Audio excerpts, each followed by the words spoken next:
And in 2 Timothy chapter 4, verse 3, it says, "For the time will come when people will not put up with sound doctrine." There's going to be a point where people don't want the truth.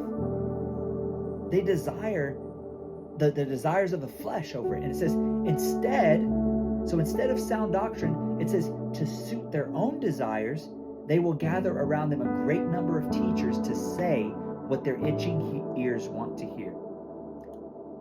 That there are a people group that want to hear things that align with their fleshly desires. And what they don't understand is that those desires, those things lead to death. Right? In the book of Proverbs, it says that there's a way that seems right to a man, but in the end it leads to destruction. Okay? And the key thing in there is it seems right to a man. Okay? But what is right to God? What is righteousness in God's eyes? Right? Because that path leads to destruction. Even Jesus said that there are two roads. One is narrow, one is wide. The wide one, the one of compromise, the one of, this, maybe that, I'm going to ride the fence. That wide road leads to destruction. It says that the narrow path is the one that leads to life.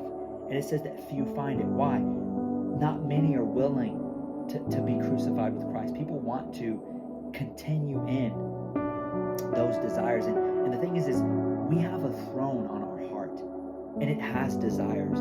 But what it is that you long for is only found in Christ. Only He can supply the fullness, right? That the Psalms talk about, that in His presence is fullness of joy, and at His right hand are pleasures forevermore. That the access that you have to the presence of God is where pleasure truly lies.